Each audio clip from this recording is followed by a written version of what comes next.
നിങ്ങളുടെ കടയിൽ കച്ചവടം നടക്കുന്നില്ലേ എങ്കിൽ കച്ചവടം വർദ്ധിക്കാനുള്ള ഒരു പരിഹാര മാർഗമാണ് ഞാനിന്ന് പറയുന്നത്. പരിഹാരം എന്തെന്ന് വെച്ചാൽ, നിങ്ങളുടെ കട തുറക്കുമ്പോൾ, രാവിലെ വന്ന് കട തുറക്കുമ്പോൾ, കടയുടെ വാതിൽ തുറക്കുമ്പോൾ അല്ലെങ്കിൽ ഷട്ടർ തുറക്കുമ്പോൾ ഒരു മന്ത്രം ജപിക്കണം.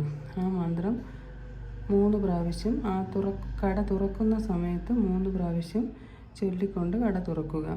മന്ത്രം ഇപ്രകാരമാണ്: ഓം ശ്രീം ശ്രീം ശ്രീം ധനം ദേഹിം ധനം ദേഹിം ശ്രീം ശ്രീം ശ്രീം.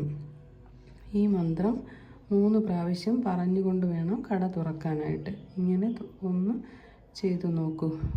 ഇങ്ങനെ ഒന്ന് പറഞ്ഞുകൊണ്ട് കട തുറന്നു നോക്കൂ. കടയിലെ കച്ചവടം നല്ല രീതിയിൽ വർദ്ധിക്കുന്നതാണ്. അതുവഴി നിങ്ങൾക്ക് ധനവരവും ഉണ്ടാകുന്നതാണ്. ഒന്ന് ചെയ്തു നോക്കൂ.